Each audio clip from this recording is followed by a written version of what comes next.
और उनकी अनुशासनात्मक कार्यवाही वगैरह ये सब काम पीईओ के हो गए। तो ये वाले जो बेसिक्स था ये देख लिया। अब हमारा first grade, second grade, third grade का देखते हैं।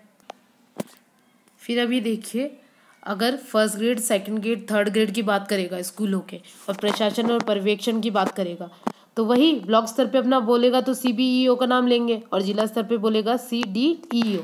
सीडी यहाँ पे ई आएगा बीच में, सीडीईओ जो होता है वो हो जाएगा। और अभी नियुक्ति और स्थानांतरण की बात करेंगे तो फर्स्ट ग्रेड पे तो कौन आ जाएगा? डायरेक्टर, यानी जो शिक्षा निदेशक होता है माध्यमिक शिक्षा का, वही नियुक्ति और स्थानांतरण का कार्य करता है। और सेकंड ग्रेड का जो लेवल है उसके लिए कौन? जेडी, यानी ज्वाइंट डायरेक्टर अपना होता है, संयुक्त सचिव, वो काम करता है। और थर्ड ग्रेड के लिए सीडीईओ की चीफ डिस्ट्रिक्ट एजुकेशन ऑफिसर, वो नियुक्ति और स्थानांतरण का कार्य करता है।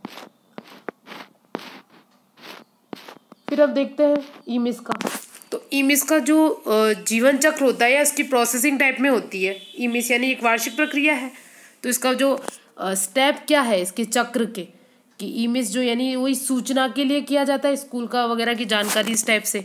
ईमिस और पीमिस, ई यानी एजुकेशन, पी यानी प्रोजेक्ट, एजुकेशन से रिलेटेड जितने भी प्रकार की सूचना और डेटा होता है उसको, तो ये डाइस के माध्यम से। अब ये देखिए ईमिस और पीमिस, पहले इसमें फिर अपन इसका ऊपर इसका प्रोसेसिंग देखेंगे। तो ईमिस और ये पीमिस, तो ईमिस यानी एजुकेशन मैनेजमेंट और पीमिस यानी प्रोजेक्ट मैनेजमेंट के लिए। तो एजुकेशन में तो क्या कि डाइस के माध्यम से विद्यालय स्तर के विभिन्न डेटा व सूचना को, एजुकेशन यानी स्कूल की जो विभिन्न डेटा व सूचना हो गई वो, और पी से प्रोजेक्ट यानी प्रयोग, जो अपना प्रोजेक्ट होगा कोई भी, जैसे समसा क्या है? प्रोजेक्ट है। SSA क्या था? प्रोजेक्ट था। तो ये परियोजना की प्रगति से संबंधित भौतिक व वित्तीय दोनों प्रकार की सूचनाओं को ये PMIS इसके थ्रू एकत्रित किया जाता है, ठीक है। और ईमिस यानी वही एजुकेशन, उसके माध्यम से विद्यालय स्तर के डेटा और सूचना को एकत्रित किया जाता है। अब हमारा ये जो ईमिस है इसका प्रोसेसिंग देखेंगे कैसा होता है। पहले डेटा को संग्रह किया जाता है, किसी भी चीज़ को इकट्ठा किया, इकट्ठा करने के बाद उसकी प्रोसेसिंग कर रहे हैं कि जांच वगैरह, छटाई वगैरह का काम हो रहा है। उसके बाद हम विश्लेषण कर रहे हैं, गणना और डेटा की व्याख्या, पहले चीज़ों को इकट्ठा किया, इकट्ठा करने के बाद उसकी जांच और छटाई वगैरह कर रहे हैं, और जांच और छटाई होने के बाद जो चीज़ें समझ में आ रही है उसका विश्लेषण कर रहे हैं अच्छे से, और फिर बाद में वो अपनी रिपोर्ट बना रहे हैं। तो इस टाइप से कि डाटा संग्रह, फिर प्रोसेसिंग, फिर विश्लेषण और रिपोर्टिंग। ये इंपॉर्टेंट है, इसको हल्के में नहीं लेना है, ये प्रोसेसिंग ध्यान रखना है आपको सीरियल वाइज। फिर अब देखिए MIS सेल की मासिक व त्रैमासिक आधार पर भौतिक व वित्तीय प्रगति के लक्ष्य की रिपोर्ट तैयार करके राजस्थान प्रारंभिक शिक्षा परिषद जयपुर को प्रेषित की जाती है। अब यहाँ पे प्रारंभिक शिक्षा परिषद आ रहा है, तो अब अपन कहाँ आएगा कि राजस्थान स्कूल शिक्षा परिषद। अभी यहाँ पर क्या आ जाएगा? प्रारंभिक शिक्षा की जगह स्कूल शिक्षा परिषद। तो ये ध्यान रखिएगा कि जहाँ जहाँ पर भी राजस्थान प्रारंभिक शिक्षा परिषद आएगा, अब वहाँ क्या आ जाएगा? राजस्थान स्कूल शिक्षा परिषद। फिर अब ये देखते हैं इसका पोर्टल का, देखते हैं कि जैसे जो शाला दर्पण और शाला दर्शन, तो ये ध्यान रखिए कि जो प्राइमरी स्कूल होता है उसके लिए शाला दर्शन था, और माध्यमिक स्कूल के लिए डेटा वगैरह को करने के लिए एक वेब पोर्टल होता है। तो प्रारंभिक के लिए शाला दर्शन था और शाला दर्पण माध्यमिक के लिए था। लेकिन अब क्या हुआ है? अब तो शाला दर्पण ही सब कुछ है, प्रारंभिक हो या माध्यमिक, प्रारंभिक हो या माध्यमिक, सब दोनों के लिए सूचनाओं के लिए क्या रहता है? वेब पोर्टल जो है, तो क्या है अपना? शाला दर्पण। ये ध्यान रखिएगा, ये भी चेंज हो गया है कि अब शाला दर्पण का जो वेब पोर्टल है उसी पर ही प्राथमिक और माध्यमिक दोनों की जानकारी और सूचनाएं वगैरह रहेगी। तो ये ध्यान रखना है। और अगर ये school management information system SMIS, इसी के लिए था पोर्टल, स्कूल मैनेजमेंट की, स्कूल के लिए ही। ये MIS का मतलब तो क्या हो जाता है? मैनेजमेंट इंफॉर्मेशन सिस्टम की सूचना वगैरह को इकट्ठा कर रहे हैं, इंफॉर्मेशन ले रहे हैं, उसके लिए ये MIS लगा दी है। तो इस MIS के अंतर्गत ही दो पढ़ लिए अपन ने, ईमिस और पीमिस, कि MIS है, इसके दो हो गए, ईमिस और पीमिस हो गए। फिर इसके बाद है SMIS, इसके लिए क्या? तो S यानी स्कूल, तो स्कूल में आ रहा है ना, एजुकेशन आ रहा है, प्रोजेक्ट चला रहे हैं, प्रोजेक्ट भी आ रहा है, तो SMIS अलग से अपन क्यों कर रहे हैं? क्योंकि इसके तहत क्या बोल दिया है कि SMIS इसके लिए क्या कर दिया? स्कूल मैनेजमेंट इंफॉर्मेशन सिस्टम, कि इसके लिए क्या कर दिया? वेब पोर्टल बना दिया। तो अगस्त 2015 से। तो ये शाला दर्शन था, वो तो किसके लिए? प्रारंभिक के लिए था, और माध्यमिक के लिए शाला दर्पण था। बट अब क्या हो गया है? अब शाला दर्पण ही है, प्रारंभिक और माध्यमिक शिक्षा की सूचनाओं और योजना वगैरह ये सबकी जो सूचनाएं होती हैं सबके लिए वेब पोर्टल जो है वो क्या है, अब शाला दर्पण ही है। तो ये भी चेंज हो गया, इसको भी ध्यान रखना है। पहले ये डाइस किसके लिए आता था, प्रारंभिक के लिए आता था डाइस। ऐसे ऐसे जो सर्व शिक्षा अभियान चलाया गया था उसके तहत डाइस इसको करा था कि इसमें प्रारंभिक लेवल तक की सूचनाएं आती थी। और माध्यमिक के लिए क्या करा था, जैसे प्रारंभिक था वैसे ही माध्यमिक के लिए SCMIS बनाया था। ध्यान रखिएगा, SCMIS बनाया था सूचना के लिए। तो अब वो क्या हो गया है, डाइस और SCMIS ये दोनों मिलकर के अब क्या हो गए हैं, यू डाइस हो गए हैं। यू यानी यूनिफाइड, एकीकृत हो गए हैं कि district information system for education ये हो गए। अब अभी अपन ने पढ़ा, इसमें क्या पढ़ा अपन ने, MIS था, उसमें EMIS और PMIS ये दो थे, ठीक है। फिर ये जो वेब पोर्टल है, अब ये तो समझ में आ रही कि डाइस यानी वही सूचना तंत्र है और SCMIS भी क्या है, सूचना तंत्र है। तो उन दोनों को इकट्ठा करके यूनिफाइड कर दिया। और वैसे ही वेब पोर्टल था कि शाला दर्पण प्रारंभिक के लिए था, शाला दर्पण माध्यमिक के लिए था। तो उस वेब पोर्टल को भी क्या कर दिया, अब शाला दर्पण में ही दोनों का खुलेगा। उसी तरह ये जो सूचना का था इंफॉर्मेशन सिस्टम वाला, तो इसमें डाइस और SCMIS इन दोनों का भी एक करके क्या बना दिया है, यू डाइस कर दिया है। कि जैसे डाइस का क्या होता है, district information system of education होता है, तो वही यू डाइस का क्या है, यू से यूनिफाइड हो जाएगा, तो district information system for education ये हो जाएगा। और बाकी हम सारी ये जो फुल फॉर्म वगैरह इकट्ठी और देख लेंगे वापस। और DCF कि जैसे ये भी पढ़ा था, या ध्यान रखना है आपको कि सूचना एकत्रित करने के लिए डाइस भी आता है और DCF भी आता है। तो हम कौन से ऑप्शंस को राइट करेंगे, DCF को राइट करेंगे। ध्यान रखिएगा, सूचना एकत्रित करने हेतु DCF यानी डेटा कैप्चर फॉर्मेट, इसको नेपा है उसके द्वारा तैयार किया गया फॉर्मेट है DCF। इसको ध्यान रखना है कि डाइस भी देता है ऑप्शन में और DCF भी देता है, तो हम किसको टिक करेंगे, DCF को टिक करना है। तो इसमें बहुत सारी नई नई बातें आई है, तो आपको ध्यान रखना है। तो एक तो हमने देख लिया वेब पोर्टल का क्या हो गया, अब शाला दर्पण में ही दोनों आ गए, प्रारंभिक भी आ जाएगा, माध्यमिक भी आ जाएगा। तो अब वेब पोर्टल की बात करेंगे तो ओनली शाला दर्पण। अब जो इन्फॉर्मेशन सिस्टम के लिए बात करेंगे तो उसके लिए कौन सा है, you dice, unified district information system for education. For है, फॉर एजुकेशन, ना कि ऑफ एजुकेशन, ये भी ध्यान रखिएगा। तो फॉर एजुकेशन ये भी होता है। फिर अब जो अपना यू डाइस है, एकीकृत जिला शिक्षा सूचना प्रणाली, इसके क्रियान्वयन कौन, SSA और रमसा। तो यानी क्या आ जाएगा, अब समसा आ जाएगा क्योंकि दोनों एक हो चुकी है। और नोडल एजेंसी, और ये नोडल एजेंसी पहले हम ये पढ़ते थे, लेकिन अब अपना क्या आ जाएगा, क्योंकि अब क्या हो गया है, राजस्थान स्कूल शिक्षा परिषद हो गया है, तो ये हो जाएगा। अब ध्यान रखिए, अगर एग्जाम में अगर ऑप्शन वैसे तो देगा 100% है कि स्कूल शिक्षा परिषद आपको ऑप्शन देगा, और नहीं देता है और प्रारंभिक शिक्षा परिषद देता है तो उसको कर लेना है। लेकिन आपका स्कूल शिक्षा परिषद वो 100% है, देगा, उसी पे जाके आपको टिक करना है, वरना क्वेश्चन डिलीट वगैरह इस टाइप से कुछ होगा। तो ये ध्यान रख लेना, जहाँ जहाँ प्रारंभिक शिक्षा परिषद है वहाँ क्या हो जाएगा, राजस्थान स्कूल शिक्षा परिषद हो जाएगा। फिर हम यूडाइस जो कोड है उसकी बात करते हैं। अगर सिंपली बोले यूडाइस कोड कितने अक्षर का, तो 11 अक्षर का।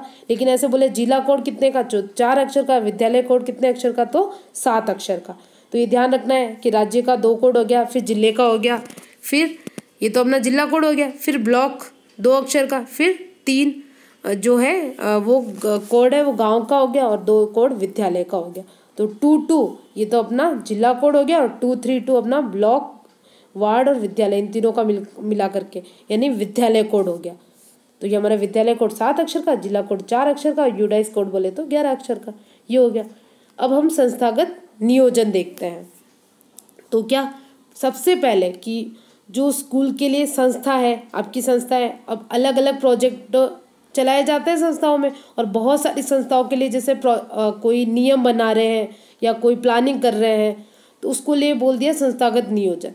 तो इसकी सबसे पहले अनुशंसा किसने की थी, अब ये भी आ सकता है क्वेश्चन, सबसे पहले किसने की सिफारिश, तो विद्यालय समुन्नत योजना इस टाइप का जो दिया था, या इस टाइप की सिफारिश किसने बोला, तो मुदालिर आयोग ने सबसे पहले करी थी, ठीक है। उसके बाद बोले कि शाला आयोजना की सिफारिश किसने की, तो कोठारी शिक्षा आयोग ने की थी।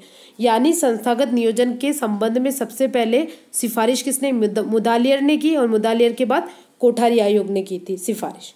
तो ये ध्यान रखना है आपको। और प्रत्येक विद्यालय में योजना का आवश्यक कर दिया शिक्षा विभाग ने। तो ये लागू कब से, तो 1972-73 से करा था, ठीक है। फिर अब शाला योजना क्या होता है, तो ब्लूप्रिंट जैसा होता है कि वह ब्लूप्रिंट है जिसके आधार पर विद्यालय का विकास और उन्नयन का कार्यक्रम अपनाया जाता है, ठीक है। यह हो गया अपना संस्थागत नियोजन वगैरह हो गया कि प्लानिंग वगैरह बनाने के लिए। अब इसके जो क्षेत्र होते हैं, अब ये भी ध्यान रखना है कि संस्थागत नियोजन के क्षेत्र कौन से, तो 4 होते हैं, भौतिक, सह शैक्षिक, शैक्षिक और विविध क्षेत्र। तो विविध क्षेत्र में तो क्या राष्ट्रीय महत्व के कार्यक्रम आ जाएंगे, ठीक है। विविध क्षेत्र है उसमें राष्ट्रीय महत्व के कार्यक्रम आ जाएंगे। भौतिक में तो आपका स्कूल वगैरह, स्कूल के कमरे वगैरह बनाना, पेड़ पौधे, वातावरण टाइप का कैसा है, वो सब भौतिक में आ जाएगा। शैक्षिक में कि टीचर और स्टूडेंट से रिलेटेड वो सारी चीज़ें आ जाएगी, क्लास के अंतर्गत जो सब क्रियाएं वगैरह की जाती है वो सब आ जाएगी। और सह शैक्षिक में क्या आ जाएगा, सह शैक्षिक यानी पाठ्य सहगामी क्रियाएं, तो ये बुक बैंक वगैरह इस टाइप की जो सह शैक्षिक हो जाएगी वो सारी खेल वेल वगैरह ये सब सह शैक्षिक में आ जाएगा। तो ये ध्यान रखना है। योजना का क्षेत्र, कौन सी योजना, संस्थागत नियोजन है जो है उसकी क्षेत्र देख लिया अपन ने। फिर विद्यालय, जो राजस्थान में जो विद्यालय वार्षिक योजना का निर्माण होता है वो विद्यालय स्तर पे भी होता है और जिला स्तर पे भी होता है, ठीक है। अब यह ध्यान रखिए कि जो RTE 2009 की धारा 22 है उसके अनुसार प्रारंभिक शिक्षा के लिए वार्षिक योजना विद्यालय प्रबंध समिति द्वारा 3 वर्ष के लिए बनाई जाती है। वो धारा 22 है। धारा 21 में स्कूल मैनेजमेंट कमेटी आ जाती है और धारा 22 में विद्यालय प्रबंधन समिति है, उसके द्वारा 3 वर्ष के लिए वार्षिक योजना तैयार की जाती है। ये वाली चीज़ आपको ध्यान रखनी। अभी यहाँ पे एक ध्यान रखिएगा कि जो स्कूल मैनेजमेंट कमेटी होती है, ठीक है, वो प्रारंभिक के लिए कितनी, प्रारंभिक के लिए तो स्कूल मैनेजमेंट कमेटी ही होती है, लेकिन जो माध्यमिक होते हैं 1 से लेके 12वीं तक या 9वीं से 12वीं तक जो भी माध्यमिक विद्यालय जो होते हैं उसके लिए क्या हो जाएगा, SDMC, ठीक है, school development management committee, SDMC हो जाएगा। मैंने क्या बोला, एक तो SMC हो गया, वो तो क्या होता है प्राइमरी के लिए होता है। और फिर मैंने अगर हम सेकेंडरी की बात करेंगे तो क्या हो जाएगा, SDMC, D यानी मैनेजमेंट, D यानी development, school development management committee, तो ये हो जाएगा, ठीक है। तो इसको ध्यान रखना है आपको, SMC और SDMC ये होता है। फिर अब योजना का प्रारूप, कि ये जो हम संस्थागत नियोजन बनाते हैं इसके क्षेत्र देख लिए। अब इसका प्रारूप देखते हैं कि इस योजना के प्रारूप कैसे होते हैं। तो 3 पार्ट में, पहला part, second part, third part, ठीक है। तो जो योजना बनाते हैं, जो वार्षिक योजना बनाते हैं, इसके पार्ट देख रहे हैं, इसके प्रारूप देख रहे हैं अपन, ठीक है। तो फर्स्ट में क्या है कि विद्यालय के आर्थिक साधन आदि से संबंधित सूचनाओं का ब्यौरा आ जाएगा, ठीक है, आर्थिक साधन से रिलेटेड आएगा। पार्ट सेकंड में जो गत वर्ष, जो पिछले सालों की जो देखी है उनका अपन रिकॉर्ड उठाएंगे, उपलब्धियों का लेखा जोखा करेंगे कि अरे ऐसा कार्यक्रम बनाया था, इनको ये लाभ हुआ था, ये हुआ था, ये हुआ था। सेकंड में तो पीछे का ही देख रहे हैं, ठीक है। और थर्ड, ये इम्पोर्टेंट है, इसमें क्या है, जो भी आपकी संस्था है उसकी प्लानिंग का इम्पोर्टेंट पार्ट है और वर्तमान सत्र की कार्यक्रमवार योजना के चरण इसमें होते हैं कि नाउ अभी वर्तमान में क्या है वो देख रहे हैं। सेकंड में तो भूतकाल का देख रहे थे, पीछे क्या क्या है, और फर्स्ट में आर्थिक साधन के बारे में देख रहे थे कि स्कूल के अंदर कौन कौन से साधन वगैरह उपलब्ध है, इन सब का सूचनाओं का ब्यौरा। तो ऑब्वियस ही बात है, कोई भी योजना बनानी है तो उसके लिए पहले क्या करते हैं, फर्स्ट पार्ट में तो देखते हैं कि स्कूल में कौन कौन से साधन वगैरह उपलब्ध है। सेकंड में पिछले वालों ने क्या क्या बनाई थी, सफल हुई कि नहीं हुई, कितना क्या हुआ। फिर थर्ड में खुद का देखते कि ठीक है आप अपना ये करेंगे। तो ये हो गए 3 पार्ट। फिर इसके सोपान भी ध्यान रखना है कि जो संस्थागत नियोजन है इसके चरण है, तो इसमें पहला और लास्ट वाला ध्यान रखना है मेनली। और बाकी क्वेश्चन ऐसे भी आ सकते हैं, कौन कौन से चरण होते हैं, कौन कौन से पद होते हैं, और एक अलग सा कोई डाल दिया। तो ये जो कार्य का नाम, यानी वही कि किसी क्या कोई प्रोजेक्ट चला रहे हैं क्या खुद ही स्कूल में, इस टाइप से, तो कार्य का नाम हो गया कि किस कार्य के लिए चलाया जा रहा है, कार्य का नाम। फिर सहयोगी वगैरह हो गए, उसकी वर्तमान स्थिति क्या है, क्या क्या आवश्यकताएं हैं, साधन कौन कौन से उपलब्ध है, क्या लक्ष्य बनाते हैं, कितने टाइम में कंप्लीट करने का करते हैं, यानी अवधि होगी। क्रियान्विति के चरण, कौन कौन सा प्रोसेस अपनाते हैं, किस तरीके के। और फिर मूल्यांकन व प्रगति विवरण। तो मूल्यांकन और प्रगति विवरण को एक भी मान सकते हैं कि मूल्यांकन करते हैं उसमें क्या करते हैं, यही करते हैं कि कितना उसका जो रिजल्ट होता है उसको देखते हैं और उसका मतलब उसका लेखा जोखा का वगैरह काम करते हैं। तो मूल्यांकन व प्रगति विवरण, कि मूल्यांकन करने के बाद लेखा जोखा कर रहे हैं उसका, तो ये अपना लास्ट स्टेप हो जाएगा। तो जो भी प्रोसेसिंग करते हैं उसका पहला स्टेप तो क्या हो जाएगा, कार्य का नाम हो जाएगा, और लास्ट स्टेप मूल्यांकन या प्रगति विवरण, मूल्यांकन व प्रगति विवरण इस टाइप का हो जाएगा। फिर हम लास्ट हमारा टॉपिक देखते हैं स्कूल मैपिंग। तो स्कूल मैपिंग में क्या करते हैं, लोकेशन देखते हैं, स्कूल की लोकेशन की कहाँ सी लोकेशन स्कूल स्थापित करने के लिए सबसे बेस्ट है ये देखते हैं। और इसमें बहुत सारी और भी बातें होती है जिसके हम जब इसके मेन इसके बेसिक्स वाले लाइंस पढ़ेंगे तब और देख लेंगे अभी इसको। और इसमें मेन बात है कि इसमें स्थानिक जनसांख्यिकी आयाम सरकारी अधिकारियों द्वारा विकसित जो मानदंड और मानक होते हैं इस पर आधारित होती है ये, ठीक है। स्थानिक जनसांख्यिकी आयाम मानदंड और मानक जो होते हैं उन सब पर उस पर सब पर आधारित रहती है स्कूल मैपिंग। और इसके अंतर्गत क्या करते हैं कि किसी भी गांव को, अब प्रोसेस टाइप में देखें तो क्या गांव को समझते हैं, फिर गांव का नक्शा तैयार करते हैं, फिर गैर नामांकन और छोड़ने वाले बच्चों की पहचान करते हैं। एक ग्राम शिक्षा रजिस्ट्रार होता है। ग्राम शिक्षा रजिस्टर में क्या होता है कि जो कौन से बच्चे स्कूल किस किस किस परिवार के कौन कौन से बच्चे पढ़ रहे हैं, किन्होंने स्कूल छोड़ दिया, इस टाइप का गांव के बच्चों की शिक्षा का जो रहता है लेखा जोखा वो वाला है ग्राम शिक्षा रजिस्टर। उसमें नोट कर लेते हैं कि गैर नामांकन और छोड़ने वाले बच्चों की नोट कर लिया। फिर गांव में स्थापित एक स्कूल, ठीक है, स्कूल स्थापित हो गई गांव में जैसे। फिर एक ग्राम शिक्षा योजना की तैयारी कि वही प्लानिंग क्या करेंगे। तो मतलब शाला मानचित्रण के अंतर्गत क्या हो रहा है कि एक तो लोकेशन तैयार करते हैं और लोकेशन करने के साथ साथ में भी ये लोग क्या करते हैं कि गैर नामांकन छोड़ने वाले बच्चों की पहचान, इस टाइप के काम भी इसमें होते रहते हैं कि सर्वेक्षण वगैरह कर रहे हैं, इस टाइप का काम भी इसमें चलता रहता है और योजना भी बनाते हैं फिर वो लोग। तो इस टाइप से ये इसकी प्रोसेसिंग हो गए। तो इसको भी ध्यान रखना है, ये जो आपको दिख रहे हैं ये पॉइंट्स, इनको भी हल्के में नहीं लेना है, ध्यान रखना है। तो देखिए गाँव को समझ रहे हैं, गाँव का फिर नक्शा तैयार करते हैं, गैर नामांकन छोड़ने वाले बच्चों की पहचान, एक शिक्षा रजिस्ट्रार होता है स्कूल, और फिर शिक्षा योजना की तैयारी, इस टाइप से कर लेते हैं। अब ये लोक जुम्बिश, अब लोक जुम्बिश तो वैसे बंद हो चुकी है, लेकिन इसके तहत स्कूल मैपिंग के मुख्य जो घटक थे, घटक वगैरह, तो ये घटक का देखिए घटक क्या क्या है, तो ये भी इम्पोर्टेंट है कि जैसे स्कूल मैपिंग, अभी हम अपन क्या पढ़ रहे हैं, स्कूल मैपिंग पढ़ रहे हैं। तो स्कूल मैपिंग के अंतर्गत जो लोक जुम्बिश के तहत, लोक जुम्बिश यानी लोक आंदोलन, कि लोगों के द्वारा चलाया गया आंदोलन या आसपास के जो लोग हैं बहुत ही जागरूक है पढ़ाई के लिए, वहाँ के जैसे गांव में कोई स्कूल है, लोग वहाँ के पढ़ाई के लिए बहुत जागरूक है, तो उस टाइप का आंदोलन तो वो लोक जुम्बिश वो वाला था। और ये योजना वगैरह चली थी, बंद हो चुकी है इसका। लेकिन ये ध्यान रखिए इसके तहत स्कूल मैपिंग के मुख्य घटक कौन कौन से हैं, तो ये पर्यावरण, भवन, कोर टीम का विकास, सर्वेक्षण व नक्शा नजरी, मानक व योजना की तैयारी। तो ये इम्पोर्टेंट है, ध्यान रखना है इसको। फिर ग्राम शिक्षा रजिस्ट्रार में क्या होता है, रिटेंशन रजिस्टर में क्या होता है। तो ये ग्राम शिक्षा रजिस्टर अभी देख लिया था कि परिवार में से प्रत्येक लड़के व लड़कियों की शैक्षिक स्थिति बताने वाला रजिस्टर हो गया। रिटेंशन रजिस्टर, स्कूल की या कक्षा की प्रतिधारण दर क्या रही, यानी कितने बच्चों ने पढ़ाई जारी रखी, कितने ड्रॉप आउट हो गए, तो कितने पढ़ रहे हैं, कितने चले गए। टेंशन का काम ही है सब कुछ संभाल के रखना, तो ये रिटेंशन हो गया, रिटेंशन रजिस्टर ये हो गया। फिर अब ये देखिए, अभी स्कूल मैपिंग और सूक्ष्म नियोजन जो करते हैं, छोटी छोटी प्लानिंग वगैरह, स्कूल मैपिंग वगैरह जो करते हैं, वो स्थानीय लेवल पे सबसे लो लेवल का काम है, पर ये बहुत ही इंपॉर्टेंट काम है, ठीक है। ये बहुत ही इंपॉर्टेंट काम होता है स्कूल मैपिंग और सूक्ष्म नियोजन का। और इसके अब उद्देश्य देखते हैं। स्कूल मैपिंग के अंतर्गत बहुत सारी चीज़ें आती हैं, तो वो देखते हैं क्या क्या है।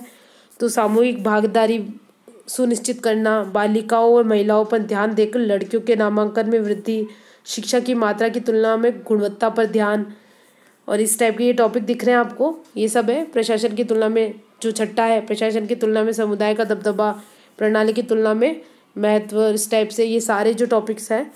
और ये 9वां देखिए, बाकी तो आप इसको रीड आउट कर ले। बाकी 9वां देखिए, तल प्रधान दृष्टिकोण को मजबूत करना, यानी पहले नीचे के लेवल को अच्छा करना, फिर ऊपर के लेवल पे जाना। तो वही हो रहा है कि तल प्रधान दृष्टिकोणों को मजबूत करने के लिए, क्योंकि स्कूल मैपिंग में यही करते हैं। स्कूल मैपिंग के अंतर्गत गांव में जाते हैं, गांव में अच्छी लोकेशन देखते हैं, कितने लोग रहते हैं, कौन सी स्कूल खोलने के लिए अच्छी जगह रहेगी, लोकेशन अच्छी रहेगी, तो ये सब यानी बॉटम अप दृष्टिकोण को मजबूत करने के लिए कर रहे हैं। तो ये भी अच्छी बात है, ये वाली इंपॉर्टेंट बात हो गई 9वां इसका पॉइंट। और डेटा एकत्रित व प्रक्रिया से जुड़े सभी में पारदर्शिता सुनिश्चित करने के लिए, तो ये इसके हो गए स्कूल मैपिंग के अंतर्गत ये वाली बातें आ गई। अब दे दिया कि शाला मानचित्रण में सामुदायिक भागीदारी सुनिश्चित करना, प्रशासन की तुलना में समुदाय का दबदबा, इस टाइप से। तो आपने तो पढ़ा ही नहीं है, आपको सिर्फ इतना से ही पता है कि ठीक है स्कूल मैपिंग यानी जो स्कूल की लोकेशन के लिए करते हैं, तब तो आप नहीं कर पाएंगे। तो इसलिए ये भी इसके टॉपिक्स हो गए, इसकी मेन बातें हो गई, तो इसको ध्यान रखना है आपको। फिर हम केंद्रीकृत और विकेंद्रीकृत प्रबंधन देखते हैं। तो केंद्रीकृत यानी शक्ति सारी एक के पास ही, विकेंद्रीकृत यानी शक्तियों को बांट देते हैं। लेकिन हम विकेंद्रीकृत केंद्रीकृत की तुलना में विकेंद्रीकृत अच्छा है, लेकिन दोनों की अच्छी अच्छी बातें हैं। केंद्रीकृत के भी प्लस पॉइंट है और विकेंद्रीकृत के प्लस पॉइंट है। केंद्रीय के नेगेटिव ज़्यादा है, विकेंद्रीय के नेगेटिव कम है। लेकिन मतलब अगर अपन दोनों में कंपेयर करें कि केंद्रित और विकेंद्रीकृत प्रबंधन है, जो इसमें अच्छा कौन सा है, विकेंद्रित प्रबंधन हो गया। लेकिन अगर ऑप्शन तीसरा ऐसा आता है कि केंद्रित, दूसरा विकेंद्रित, तीसरा केंद्रित व विकेंद्रित प्रबंधन, तो हम कौन सा राइट करेंगे, केंद्रित और विकेंद्रित प्रबंधन, वो राइट करेंगे, क्योंकि इन दोनों की हम पॉजिटिव बातें लेंगे। तो कौन कौन सी पॉजिटिव बातें, तो इसको ध्यान रखना है। क्वेश्चन बन सकता है कि विकेंद्रीकृत प्रबंधन का तत्व नहीं है, या इसका जो बेसिक है प्रमुख बात नहीं है, तो ये ध्यान रखना है। केंद्रित प्रबंधन में क्या आ जाएगी, नीति, मार्गदर्शन, समन्वय, संसाधनों की उपलब्धता के समानता के लिए ये बेटर है केंद्रित वाला। और विकेंद्रीकृत यानी वैसे विकेंद्रीकृत और वह से व्यक्तित्व, तो व्यक्तित्व, रुचि, क्षमता, नवाचार और सृजनशीलता, इसके लिए ये विकेंद्रीकृत अच्छा है। तो ये ध्यान रखना है। जैसे आ गया सृजनशीलता के लिए कौन सा अच्छा है, तो विकेंद्रीकृत ये वाला अच्छा है, तो आपको ये ध्यान रखना है। तो ये बातें थी, इनको रीड आउट कर ले एक बार, अच्छी मेन बातें ही है ये, तो इनको आप रीड आउट कर ले। उसके साथ ही हमने देखा शाला दर्पण, शाला जो दर्शन वो क्या है, SMC क्या है, SDMC क्या है, और ये इन्फॉर्मेशन वाले सब देखे कि डाइस और SCMIS ये दोनों मिलके यूडाइस बन गए, इसको भी देखा। तो ये मेन बातें थी first grade, second grade, third grade teacher के। प्रशासन में पर्यवेक्षण कौन करता है, नियुक्ति व स्थानांतरण कौन करता है, और टीचर्स के लिए क्या क्या किए गए हैं, ये भी हमने देखा। तो ये मेन बातें थी, तो आप इनको रीड आउट कर ले और अच्छे से इसको पढ़ ले। धन्यवाद दोस्तों।